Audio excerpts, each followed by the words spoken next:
Hello guys, welcome my channel. And आज हम लोग डिस्कस करने वाले हैं कि 4 मंथ्स में हम अपनी पूरी केमिस्ट्री को कैसे कंप्लीट करेंगे।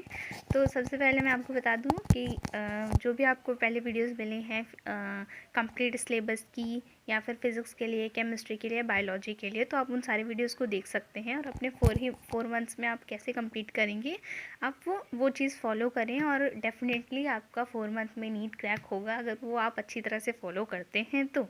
ओके, तो आज डिस्कस करेंगे कि हम पूरी केमिस्ट्री 4 मंथ्स में कैसे कंप्लीट करने वाले हैं। तो मैं आपको बता देती हूँ कि आप पूरी ही केमिस्ट्री अपनी 4 मंथ्स में आप कंप्लीट कर सकते हैं अगर आप चाहें तो। ठीक है, अगर आप मेरे साथ स्टार्ट कर रहे हैं पूरी ही केमिस्ट्री को तो मैं और आप मिलके 4 मंथ्स में केमिस्ट्री कंप्लीट कर सकते हैं। सबसे पहले हम ये बात करेंगे कि केमिस्ट्री हम कैसे कंप्लीट करेंगे, या फिर हम सबसे पहले हम इनऑर्गेनिक, ऑर्गेनिक और फिज़िकल को अलग अलग चीज़ों में डिवाइड करेंगे, फिर उस हिसाब से हम अपनी केमिस्ट्री को कंप्लीट करेंगे। ठीक है, तो सबसे पहले ये बात करते हैं कि हर पर्सन का अलग अलग चॉइस होता है कि किसी को इनऑर्गेनिक पहले करनी है, किसी को फिज़िकल पहले करनी है, किसी को ऑर्गेनिक करनी है या इनऑर्गेनिक करनी है। तो उसके अकॉर्डिंगली हम बात करेंगे। तो सबसे पहले जो मैंडेटरी है वो ये है कि आपके पास फिज़िक्स, केमिस्ट्री, बायोलॉजी का एक इस तरह से सिलेबस होना चाहिए। ये पूरा ही सिलेबस आपको ये बताता है कि अगर आपके टेबल पे सिलेबस रहेगा तो अच्छा रहेगा कि आप बता सकते हैं कि आपको कौन सा चैप्टर हो गया है और कौन सा चैप्टर नहीं हुआ है। तो हर एक चैप्टर के लिए आप क्या करेंगे कि सबसे पहले तो जब भी आप ये कंप्लीट करते हैं तो आपके पास ये पूरा ही सिलेबस होना चाहिए। एक A4 शीट में आप पूरा सिलेबस लिख लेंगे और उस सिलेबस के बाद आप जो भी चैप्टर होगा आप उसे टिक कर देंगे कि मेरा ये चैप्टर हो गया है और ये चैप्टर अभी इनकम्प्लीट है। ओके, तो इस तरह से आप कंप्लीट करेंगे। सेकेंड चीज़ आपका ये रहेगा कि अब हमारे पास टाइम नहीं है कि अब हम नोट्स बनाएं या फिर हम क्या करें शॉर्ट नोट्स बनाएं। इन सब के लिए अब हम टाइम वेस्ट नहीं करने वाले हैं। अब हम सिर्फ डायरेक्ट क्या करेंगे कि रीडिंग करेंगे, वन शॉट देखेंगे और PYQs करेंगे, जिससे हमारा चैप्टर अच्छी तरह से कंप्लीट हो जाएगा। ठीक है, तो यही चीज़ें फॉलो करनी है। बहुत ज़्यादा टाइम नहीं है कि हम काफ़ी सारी चीज़ें करें। ठीक है, तो मैं आपको बताना चाहती हूँ कि आपका एक चैप्टर कैसे आप कंप्लीट करेंगे। तो सबसे पहले जो भी चैप्टर आप ले रहे हो, मान लेते हैं केमिकल बॉन्डिंग चैप्टर लेते हैं। तो इस केमिकल बॉन्डिंग को जब हम एक चैप्टर कैसे कंप्लीट करेंगे, सबसे पहले ये कि एक चैप्टर सबसे पहले तो हम उसकी रीडिंग करेंगे। NCERT रीडिंग कर लिया हमने, NCERT के एग्जाम्पल वाले क्वेश्चंस कर लिए हमने। NCERT के जब एग्जाम्पल वाले क्वेश्चन हो जाएंगे तो NCERT के एक्सरसाइज वाले क्वेश्चंस करने हैं। जब हमने ये 3 चीज़ें कर ली होती हैं उसके बाद फिर हम क्या करते हैं कि अब हम अपने PYQs करेंगे। ठीक है, और जब हमें PYQs नहीं आ रहे होंगे कि चलो ये टॉपिक तो हमें नहीं आ रहा था, हमने सब कर लिया वहाँ पे, फिर भी ये टॉपिक नहीं आ रहा था, वहाँ पे सर्कल करेंगे और उसे एक अपने बुक में साइड में लिखेंगे कि ये टॉपिक हमें नहीं आ रहा है, ताकि जब हम दोबारा रिवीजन करें या दोबारा पढ़ाई करें तो पहले हम इन जो चीज़ें हमने जो लिखी हुई हैं पहले हम उसे पढ़ाई करें और फिर आगे दूसरे टॉपिक को हम देखें। तो इस तरह से तो हमें सारे का चैप्टर कंप्लीट करने हैं। अब बात करते हैं कि हम कैसे करेंगे ऑर्गेनिक, इनऑर्गेनिक, फिज़िकल को। तो सबसे पहले अगर आपके पास लगता है कि आप ले जाएंगे फिज़िक्स, केमिस्ट्री, बायोलॉजी तीनों ही देखना रहता है, तो हम क्या करेंगे कि 1 फरवरी का 15 डेज़ लेफ़्ट हो गए हैं, 15 डेज़ ही बचे हैं आपके पास। तो उन 15 डेज़ में आप क्या करेंगे कि सबसे पहले जो भी आपको ईजी लगता है, ऑर्गेनिक लगता हो तो ऑर्गेनिक, फ़िज़िकल लगता हो तो फिज़िकल। तो मान लीजिए मैंने क्या किया था, ऑर्गेनिक इन 15 दिनों में मैं अपनी सारी ही ऑर्गेनिक कंप्लीट कर लूँगी। फिर जब आएगा फरवरी, तो फरवरी में मैं क्या करूँगी, पूरी फिज़िकल कंप्लीट कर लूँगी और मार्च में मैं मेरी पूरी इनऑर्गेनिक कंप्लीट कर लूँगी।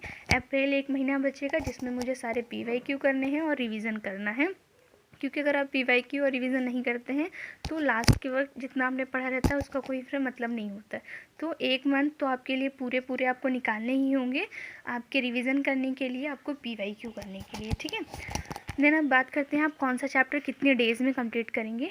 तो अगर मेरी मान लिया तो जो छोटे छोटे चैप्टर्स रहते हैं, छोटे चैप्टर मतलब जो इजी चैप्टर हैं, उनको मैं बता देती हूँ कि आपको कौन से कितने डेज में कंप्लीट करना है। तो सम बेसिक्स कॉन्सेप्ट आपको 2 डेज़ में कंप्लीट कर लेना है। ठीक है, फिर स्ट्रक्चर ऑफ एटम आप कितने डेज़ में कंप्लीट करोगे, 4 डेज़ में कंप्लीट कर लेंगे। फिर क्लासिफिकेशन एलिमेंट 2 डेज़ में, केमिकल बॉन्डिंग 3 डेज़ में, फिर थर्मोडायनेमिक्स 2 डेज़ में, इक्विलिब्रियम 4 डेज़ में, रेडॉक्स रिएक्शन इस बार नहीं आ रहा है, आपके सिलेबस से वो कट गया है। ठीक है, हाइड्रोकार्बन भी नहीं, सॉरी रेडॉक्स रिएक्शन आ रहा है, उसको आप 3 डेज़ में करेंगे। हाइड्रोकार्बन या हाइड्रोजन एक चैप्टर है वो नहीं आ रहा है। ओके, फिर S ब्लॉक नहीं आ रहा है, P ब्लॉक आप 3 डेज़ में करेंगे ऑर्गेनिक, बेसिक ऑर्गेनिक्स जो हैं उसे आप 4 डेज़ में कंप्लीट करेंगे, ताकि आपको पूरी ऑर्गेनिक अच्छी तरह समझ आने लगे। और आप हाइड्रोकार्बन 2 डेज़ में हो जाएगा, आपको छोटा चैप्टर है। फिर सोल्यूशन एक अच्छा चैप्टर है, इसे आप 3 डेज़ में देंगे। इलेक्ट्रोकेमिस्ट्री 5 डेज़ को देंगे। और आप केमिकल काइनेटिक्स 2 डेज़ में कंप्लीट करेंगे। फिर आते हैं general principle of process and isolation element, इसे आप 2 या 4 डेज़ में कंप्लीट कर लीजिएगा। पी ब्लॉक 3 डेज़ में कंप्लीट करना है। D block, P block, F block, इसे आप 5 डेज़ में सारे ही कंप्लीट कर लेंगे। फिर कोऑर्डिनेशन कंपाउंड, इसे आप 3 डेज़ में कंप्लीट करेंगे। हेलो एल्केन आप 4 से 5 डेज़ में कंप्लीट करेंगे। फिर एल्कोहल, फिनॉल और इथेन जो चैप्टर है उसे आप 3 डेज़ में कंप्लीट करेंगे। एल्डिहाइड, कीटोन और कार्बोक्सिलिक जो ग्रुप होते हैं उसे आप 4 डेज़ में कंप्लीट करेंगे। और इसी तरह से एमाइन, बायोमोलिक्यूल और पॉलीमर छोटे छोटे चैप्टर्स हैं, तो इन्हें आप 5 या 4 डेज़ में देखिए आप कंप्लीट कर देंगे। ठीक है, तो ये रही सारी चैप्टर्स के बाद कौन कौन से आपको पहले करने हैं। अब बात करते हैं कि किस चैप्टर में से ज़्यादा क्वेश्चंस आते हैं, वेटेज वाइज बात कर लेते हैं। तो सबसे ज़्यादा हेलो एरीन से आता है, हेलो एरीन से। दूसरा है आपका पी ब्लॉक से। डी ब्लॉक से बहुत क्वेश्चंस आते हैं।